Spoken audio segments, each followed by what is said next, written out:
Good afternoon, dear all. In previous slides, we discussed how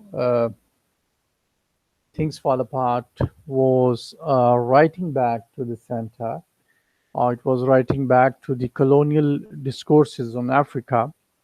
And we discussed at great length what were the existing colonial discourses on Africa while Heart of Darkness was written. Largely, the colonial discourses considered Africa as ahistorical, acultural, a-religious, asocial, anarchical, and uncivilized. So, in response to such discourses, which were highlighted in Heart of Darkness, or which were perpetuated in Heart of Darkness by Conrad, as Achebe puts it, Achebe comes up with his own narrative in Things Fall Apart, in which he proved through his writing, or he proved his thesis, that Africa is a united entity. It has got a culture, it has got a history full of wisdom and great people.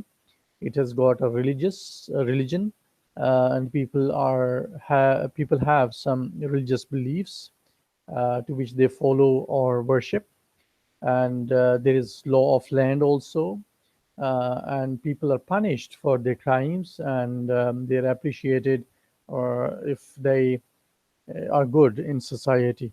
So they are very civilized, and they know the manners of behaving with other people. They have a very strong social structure in which they live in. So it was due to the Western missionaries who arrived in Africa, and things started falling apart. It means that the cultural harmony and unity was perturbed by the intruders or the colonizers. So he wrote back to the colonial discourses or the imperial discourses on Africa, and Things Fall Apart is a creative dialogue with Heart of Darkness in this sense. Today, we are going to discuss uh, first three chapters of Things Fall Apart, and we'll discuss that how these discourses or the imperial discourses were challenged in Things Fall Apart.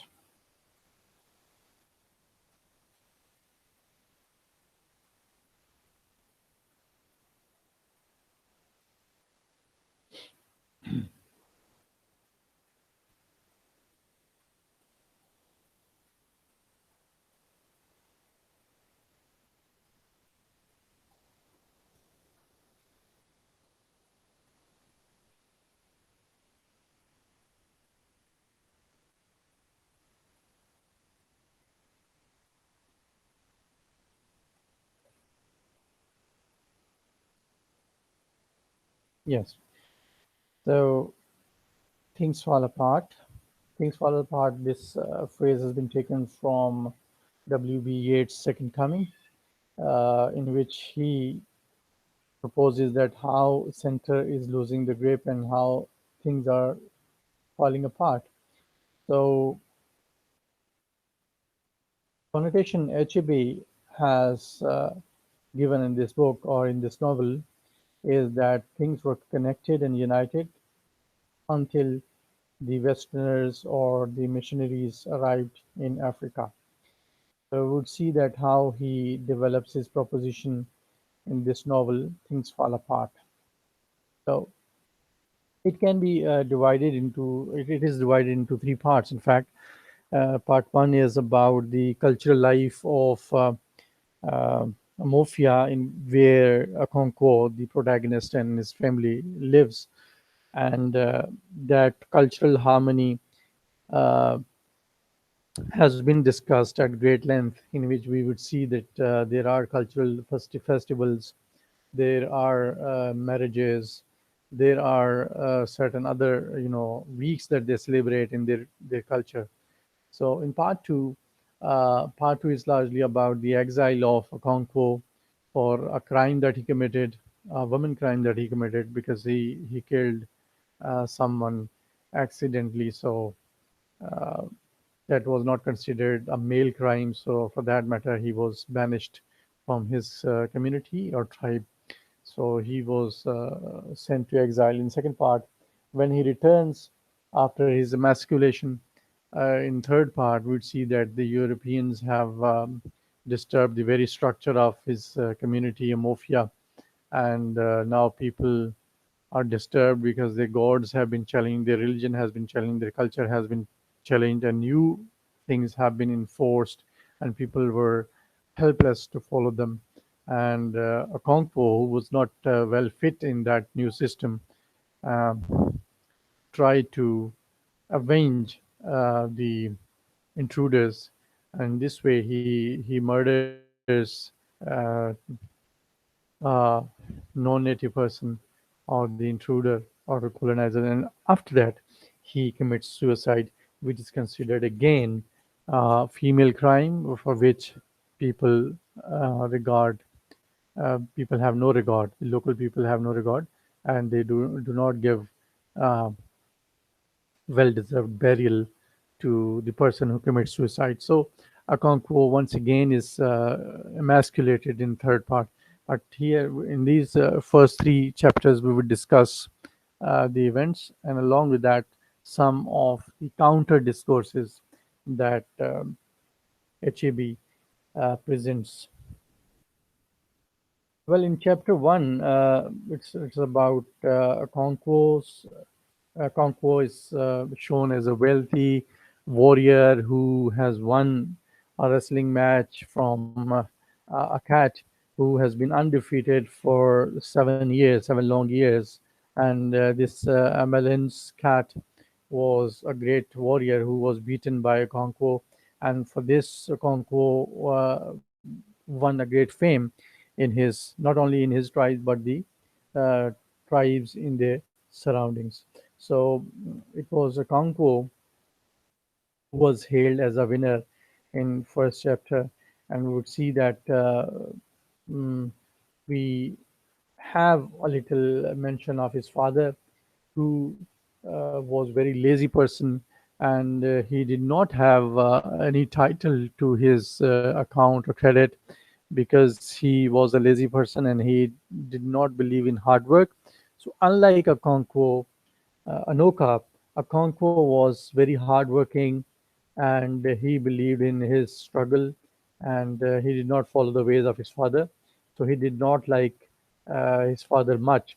But one of once one of we have the episode of one of the neighbors, Okoye, who came to Anoka for receiving his amount that he has given to him as a debt.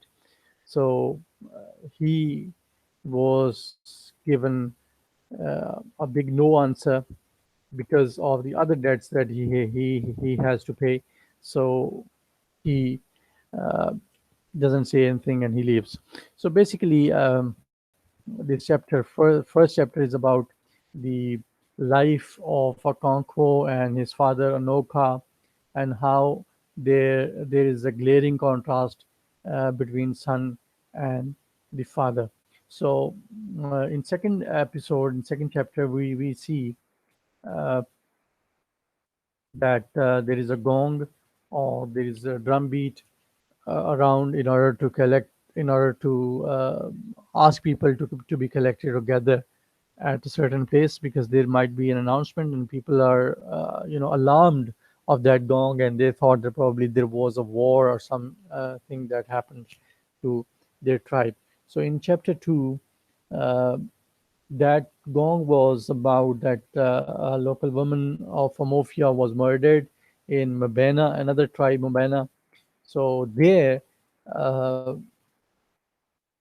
was an announcement that the people of Mabena are responsible for murdering that woman. So Amorphia is all set to take revenge. So in this way, they give two options to the Mabena people. They ask them either to be ready for war, or they should hand over a virgin girl to Ogbufi, Odo, as a replacement of his wife, and 15-year old boy, Kimifona, as a property of a Mafia. So, as an emissary, Okonkwo goes to Mabena in order to communicate the word discussed in the meeting. So they were wise because Mabona people knew that Amorphia is a strong tribe, and it is very good at the war skills and other magical skills. So they could not compete Amorphia. So for that matter, they handed over a girl and a boy to uh, a Conco, who went there to bargain uh, as a representative of Amorphia. So he returned with the boy and the girl. So this is in second chapter. In third chapter, we have an instance that how Okonkwo tries to establish his economic affair with the help of a co-sharer, and he tries to, uh, you know, bargain um, with one of the richest people of the town to have interaction, and later we see that that person is quite impressed by Okonkwo's hard work and struggle. So he tries to help him. So it was Navakibi who uh, helps him by giving him some 800 seed jams. Although Okonkwo asked for 400, but he doubled the amount, and doubled the seed, and he gave some 800 yam seed to Okonkwo to have his harvest. But in this episode, Okonkwo was a little unfortunate because of the cruel weather conditions. He could not have a good harvest, and he had to suffer a great loss. So this, he survived that loss, although. So this is one of the biggest, losses that he had, because he thought that if he could survive that loss in the later period of time, his age, he realized that if he could survive that loss, he could survive anything. So it was such a big loss because of that the harvest was totally destroyed by the weather and rain. Uh, Although, at the end of this chapter, we see that Anoka, the father, has certain good words for Okonkwo, but Okonkwo feels he has hatred for his father, and he is perturbed by his words, and he does not like much of the talk of his father. So this is the story in first three chapters, and we will try to point out some of the important elements in the story, and we will discuss in detail about the cultural aspects and uh, the counter discourses that have been uh, imbued by HEB in this novel. So, chapter one. So, the very first, the second line tells that the fame of a solid personal rested on solid personal achievement. So, it was very good thing about society that society does not believe in the class division, or it is not of rich and poor the way we have the rich and poor in the Western European societies. But it is an individual. If an individual is able to make his status in this society, he is appreciated or hailed, or he is given titles. Nobody sees, for example, this Konko is the son of Anoka. Anoka was a lazy person who did not have any title or who did not have any repute in society. Even then, he is known as a great person because of his own struggle that he um did with the passage of time in order to win the title. So the first chapter is about the fight or the war between. It's a combat between the cat and Okonkwo, and Okonkwo won that combat, and finally he was praised by his tribesmen. So here you can see that these are the words of his father, because he believes in enjoying life. So whenever somebody dies, according to him, he saw a dead man's mouth. He saw the folly of not eating what one had in one's lifetime. So if one is unable to enjoy in his lifetime, so that is evident on his through his dead body. So he would criticize a dead body if it is that meek or weak, and you know he would associate that weakness with not enjoying life. So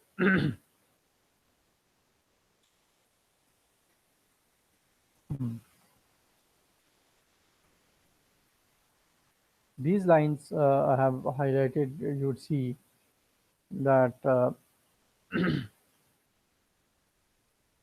uh, even if the society is not that rich, but there are certain elements of respect available. So as we see that this is the episode between Anoka and Okejo. Okejo is a rich man who is going to win the fourth title now, and he comes to receive his debt from Anoka. But the element of respect, even if Anoka does not have respect in the society, he is a loafer, but still the person Okeyo is respectful, and he does not outrightly ask for his money. Rather, he shares his cola or his drink with Noka, and they both prayed for their ancestor. You see, as he broke this cola, as he broke the cola, Anoka prayed to their ancestors for life and health, and for protection against their enemies. When they had eaten, they talked about many things. So before talking of the debt or money, they had other discussions. So that discussion was, of course, about rain, about harvest, and anything else, but about music. But it was not outrightly the debt money that they were discussing, although they discussed it later on. But the element of respect was maintained. So in this paragraph, you would see that Okeya said the next half a dozen sentences in Proverbs. Among the Ibu, the art of conversation is regarded very highly, and Proverbs are the palm oil with which words are eaten. Now, uh, we can analyze through these lines that the way we have been told that African people don't have language, they are very, uh, their conversation is just howling and screaming. But here we are told by the writer that the art of conversation is regarded very highly, and proverbs are very important in their culture. Proverbs are the wise saying, of course. Who says those wise things? Their ancestors, of course. So those wise sayings are, quite prominent in their culture. And here you can see the example that in order to justify, in order to tell a proverb, in order to tell the importance of proverb, he is using another proverb, and that is the proverbs are the palm oil with which words are eaten. You see, so this is the uh, burden of African expression that is being carried by English language. So the art of conversation is very important. So okay, you then later talks about the debt that Anoka uh, refuses, or he declines by saying that there are so many people in the queue, so Okayu has to wait for his turn, uh, because he wants to return the bigger debt first, and afterwards the uh, the debts of Okayu, or the people who have given him less money. So that is one of the problems. So, as I've talked earlier, that the fortune of a person, uh, or the person's status, is not judged by the family he belongs to, rather, it is his individual struggle. So, here we see when Anoka died, he had taken no title at all and he was heavily in debt. So, it means that he did not have any respect due to his laziness, or he did not do any struggle, and he did not have any status in the society. And you wonder then that his son Okonkwo was ashamed of him. So he was ashamed of him, and that was the reason. Fortunately, among these people, a man was judged according to his worth, not according to the worth of his father. So this is one of the expressions, or the counter discourse that HAB uh, perpetuates by saying that here people are not judged by the deeds of others, or judged by the status of their fathers or ancestors, but personal struggle. So we see that in Europe, or in Western countries, we have class division, and it is contrary to African society, which rests honor with an individual's efforts and not with the family or society. Uh, well, in these lines, we also see, and so although Okonkwo was still young, he was already one of the greatest men of his time, because through his struggle, he gained that status. Age was respected among his people. Of course, they respected the elderly people. Age was respected among his people, but achievement was revered. So achievement was something that was hailed and appreciated. As the elders said, now this elder said means that they have history of wise people. So they are quite historical. They are not living. They are not acontextual. They are not void of any context or history. The elders said if a child washed his hand, he could eat with kings. So this is their saying. So Proverbs, the wise saying. And Okonkwo was, of course, able to wash his hands, and he was able to sit and dine with kings, means that he could define his own status in the society because of his struggle that he has done. So the second chapter is about the announcement of war, or of a murder of Ogbufi's Odo's uh, wife. So you see that they have been gathered at one place, and the sign of dangers were shown in this paragraph, and we see that there are certain superstitions. So superstitions are quite cultural, of course, because the people, when they live at a place, they develop certain notions. So these are some of the fears that they have developed, and they are terrified of going out in the night because of some evil creatures. They think that moon has got this charm to craze these wild creatures to come out in the night. So they do not prefer go out at night. And in the morning, what happens? There is a gong. So that gong is about um, that murder that has happened, and they have gathered at a place, and they are chanting slogans. So this chanting slogan means that they are political, means they have political affiliation with their tribe. They have a sense of patriotism. They have the sense of belonging, or jingoism. So this jingoistic fervor, we see that in this chanting, Amofia Cavino, he bellowed 5 times, and the crowd yelled in answer, "Yaw, yaw, yaw." So that was the response that they uttered. So the basic dispute was that those sons of wild animals he is referring to, Mabeno people, have dared to murder a daughter of Mofia. You see, this is the social structure. If a person, what is citizenship? This is the citizenship, of course. If somebody has been harmed, all the nation or the state is responsible to safeguard the interest of that person. So here, a woman from Mofia has been murdered, and now it has become the duty of the state to safeguard the interest of its citizens. So she was a citizen, and now it is the duty or responsibility of the state to take revenge. So this is quite political.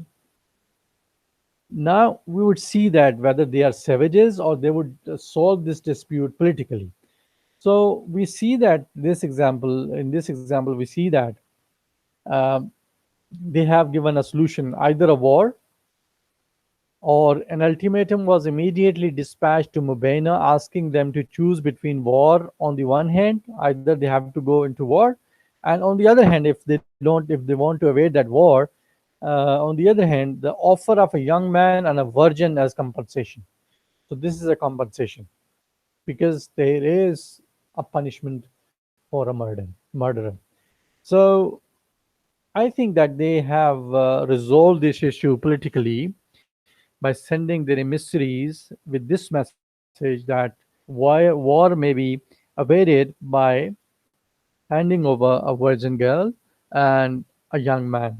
So we see that they have the ability to solve their issues politically. So this is one of the counter discourses that we would see, the discourses which were perpetuated by Heart of Darkness, where we were told that they were savages and they were ever ready to kill and eat people. Right. So see, but the war that now threatened was a just war. Why was just war? Because it was the duty and responsibility of the state to safeguard the interests of the people. And the other clans knew that Amofia is one of the strongest tribes of the vicinity or of the area, and war with them means destruction. So they avoided that war by handing over a virgin and a carnifona, a boy of 15 years old, a 15-year-old boy. So uh, Akonkwo was an emissary and who went to uh, bring that girl and the boy to the tribe, and it was again this duty of looking after that boy was arrested to Kongpo, uh, and he was arrested with the duty. So Kongpo was therefore asked on behalf of the clan to look after him in the interim. So for 3 years, Akarnifona lived in Okonkwo's household. So it was the responsibility of Okonkwo to look after that boy till his fate is decided in some upcoming days. Okonkwo ruled his household with a heavy hand. It means that their society is largely patriarchal, and men are dominating in their families, and wives are not. So, but it does not mean that the women do not have respect. We would see in the upcoming chapters that they are respected, and their life is not that terrible the way it has been projected. But one thing that he thinks that his life should not be womanly, means since his society was masculine, he has this fear that his life should be uh, dominated. It should be masculine, and it should not be weak at any cost, so that he is not considered an akbala or a woman in society. Um, in this paragraph, we see that, and so Okonkwo was ruled by one passion to hate everything that his father Anoka had loved. Of course, he was a total contrast to his father's personality. One of those things was gentleness, and another was idleness. So these two things were the part of Anoka's character, the father of Okonkwo's character. So he was gentle, and for that matter, Okonkwo did not want to be a gentleman. So he was harsh on some of the matters. Another was idleness. He was not idle, and he was very, hardworking. During the planting season, Okonkwo worked daily on his farms from cockcrow and until the chickens went to roost. So see, this is another expression. Local expression has been translated into African expression from cockcrow until the chickens went to roost. It means that from dawn to dusk. So instead of writing dawn to dusk, he has translated the local expression into English, and it means from morning till evening, cockcrow until the chickens went to roost. So this meekness was very dangerous and very fearsome in Okonkwo, that he did not want to see in any of his family members. But unfortunately, his first son, Novoje, was of that quality, and he was lazy. And for that reason, Okonkwo did not appreciate that by much, and he all the time, uh, punished him and insulted him.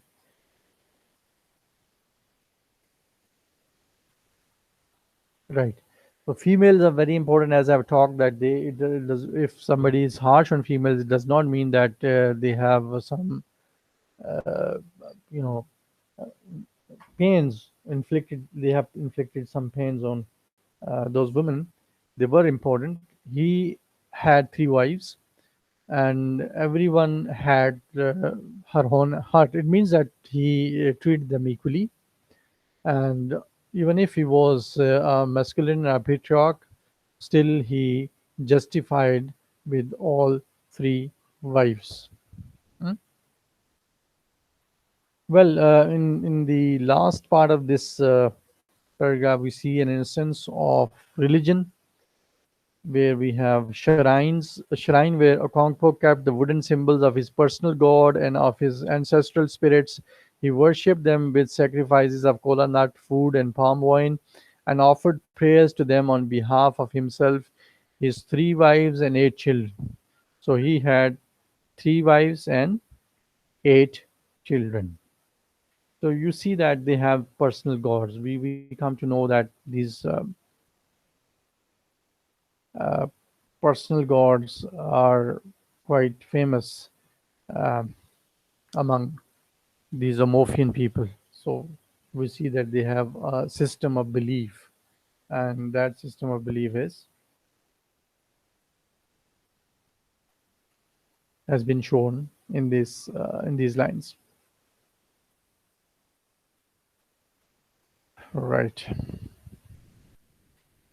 So in chapter 3, as I have talked, that Okonkwo's struggle to harvest was flopped due to the cruelty of weather or due to the bad weather. Okonkwo tried to do that, but unfortunately, he could not make it because of the bad weather. And here we see in the first lines that Okonkwo did not have the start in life which many young men usually had. He did not inherit a barn from his father. So it means that he started from the scratch and ended up a big man or a great man. So basically, he did not have anything. Even if he did not have anything, he was not disregarded by society because he struggled hard to earn his name. So this society, as we have already talked, does not believe in class system, but it believes in the achievement of an individual, and the title an individual wins over the passage of time. Another example of religious belief we see in the next paragraph, in which we see the oracle was called Akbala. and people came from far and near to consult it. They came when misfortune dogged their steps, or when they had a dispute with their neighbors. They came to discover what the future held for them, or to consult the spirit of their departed fathers. So it is very much like oracle of Delphi, as we have seen in uh, Greek mythology, that they have the oracles to whom they consult. So similarly, they do have the oracles to whom they consult when they have a matter to discuss. So this is quite religious. Means they do have a belief system. It is not that if somebody annoys them, they kill him at once, but they have a belief system to which they strongly follow. And if they don't follow, they are punished for that. So another instance that we see of women respect is that they gave their priest a status of women sometimes. And in these lines, we see that the priestess in those days was a woman called Chika. She was full of the power of her god, and she was greatly feared. So she was the translator between the god and people. So she was a woman, although she was a woman, but she was given the status of being a priestess. So we see that it is, although the society is masculine by and large, but it still has respect for women. So on when this Anokha submits his request to Shika or the Akbara for helping him out in the harvest, she responds to him very logically, and she says that it is the struggle that matters, not the laziness. So gods, it means that their gods also help those who help themselves. So she says, hold your peace, screamed the priestess, her voice terrible as it echoed through the dark void. You have offended neither the gods nor your fathers. And when a man is at peace with his gods and his ancestors, his harvest will go good or bad according to the strength of his arm. So she is trying to maintain or tell him that he has not offended the gods. It is his strength of arm that is lacking, or his struggle is lacking to grow that crops. So it means that even the religion is quite logical. So it is according to the strength of his arm. You, Anoka, are known in all the clan for the weakness of your machete and your hoe. When your neighbors go out with their axe to cut down virgin forests, you sow your yams on exhaustive farms that take no labor to clear. They cross 7 rivers to make. So we see that in this instance, even religion teaches them to be hardworking and to be self-reliant. It is not the prayers all the time that they would do to Akbala or the gods that would win them their food, but their struggle by the end would get them some food. So it's quite logical, and it's quite cultural also, because the culture is largely, um, culture believes largely on the personal achievement and struggle. So Okonkwo, we see that Okonkwo goes to Nawakibi. Nawakibi is a rich man in the town or in the tribe, and he, you know,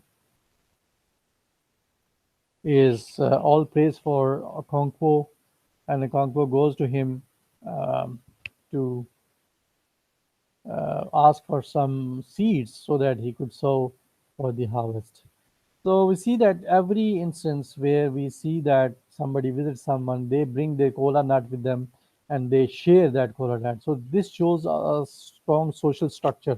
So whenever they sit together, they have a caring and sharing aspect of the culture, and they drink together in order to pray for their lives. And in this example, let the kite perch and let the eagle perch too. If one says no to the other, let his wings break. So the culture, or Navakibi, who is the representative of the culture, believes in giving equal opportunities to both the poor and the rich. So This is quite good aspect of their society, that they give an equal opportunity to both the poor and the rich. So it is a wonderful aspect of the social structure that they have. Right. So beginning with the eldest man. So as a similar respect, we see that the when they started taking their cola, then the group drank, beginning with the eldest man. You see that they have a level of respect. Means they offer the drink to the eldest man first, and then later on the people take that drink. Same is the case with women. So we might have seen that most of the cultures do have this element of respect, that they start with their eldest men, but we might not see that this is similar in women also. But here in this society or in their culture, they also give equal privilege to women, and you would see that this eldest wife of Navakibi, Anasi, was away, and you know the rest of the wives would not drink the cola until she arrives. So Anasi was the first wife, and the others could not drink before her. This is the social structure that they have. First, Anasi would take the cola, and afterwards the rest of the wives would take. And so they stood waiting. And later on, when she arrived, she started uh, taking the cola. Well, drinking this cola has got something, and everybody, yes, everybody is, now looking at Okonkwo. What was the reason of his bringing cola here and sharing it with the this richest man? Um, so everybody is after trying to find out what was the matter, perhaps. But before that, let me give you an instance where we have a slight humor. So humor is part of culture. So yes, the oracle said to him, this is one of the person who narrates this oracle, said to him, your dead father wants you to sacrifice a goat to him. Do you know what he told to the oracle? He said, once he went to the oracle, and oracle said that his father, who has expired, wants him to sacrifice a goat. And he replied to that oracle, ask my dead father if he ever had a fowl when he was alive. So this is humor, that he did not have even a chicken or a wild chicken. So how can I sacrifice a goat for him? It means that he should have left something for me, so that I should regard him. So this is the humor even they do while they sit together in a company. Right. So straight away, Okonkwo, at the end of the feast, tells the Wakibi that he has come for to seek help. So I have come to you for help. Perhaps you can already guess what it is. I have cleared a farm, but have no yams to sow. I know what it is to ask a man to trust another with his yams, especially these days when young men are afraid of hard work. I'm not afraid of hard work. The lizard that jumped from the high Iroko tree to the ground said he would praise himself if no one else did. I began to fend for myself at an age when most people still stuck at their mother's breasts. If you give me some seeds, I shall not fail you. So this is the way he asked, that even if somebody doesn't give me, it doesn't matter for me. I can still make my standing in this society. So Navakibi cleared his throat. It pleases me to see a young man like you these days, when our youth has gone so soft. It means that he appreciates Okonkwo for his actions that he did in the society. As our forefathers said, you can tell a ripe corn by its stalk. You see, the forefather, again a wise saying. It means that they are not void of language the way they have been portrayed in Heart of Darkness. So they are full of wise sayings. As our father said, you can tell a ripe corn by its stalk. I shall give you twice 400 yens. It means 800. So he asked for 400, but he trusted him 800 yams. So that was the level of trust and social structure in Igbo society. But unfortunately, the year that Okonkwo took 800 gem seeds from Nowakibi was the worst year in living memory. So it was his agriculture, his harvest was destroyed badly because of the bad weather, and he could not, you know, save them from the rain and the thunders. But still, he did not lose hope. And by the end of this chapter, we see that Anoka is trying to reconcile Okonkwo, but he does not like his words. We see that because he believes that since I survived that year, I shall survive anything. So it means that he has survived the biggest shock in his life. But Anoka tries to give him advice, which is quite disturbing even for Okonkwo. He says, "Do not despair. I know you will not despair. You have a manly and proud heart. A proud heart can survive a general failure because such a failure does not prick its pride.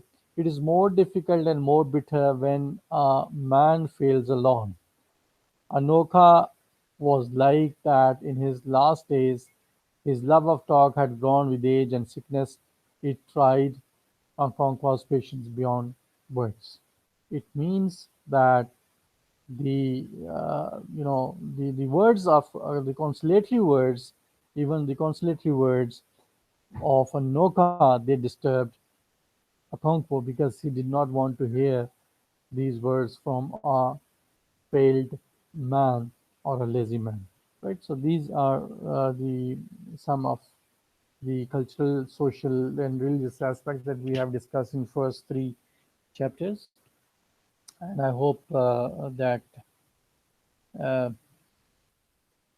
we have plenty of instances in these three chapters to see the counter discourses that HEB wants to portray through Things Fall Apart against the colonial discourses embedded in Heart of Darkness. We see that these people, Morphian people, do have a culture, they have a history, they have forefathers, they have a religion, they have a law, they don't have the savage instinct, they have a political system through which they bargain and send their emissaries elsewhere. So they are civilized because they have the element of respect in the society. They do have respect for elders, they do have respect for women, although they have a patriarchal society, still they believe in connectivity and harmony, and this connectivity harmony is uh, quite evident in these three chapters. Well, the rest of the chapters we'll discuss also. But meanwhile, we are just stopping here and we'll discuss some more chapters in the next meeting. I hope that you have understood the crux of the matter that I wanted to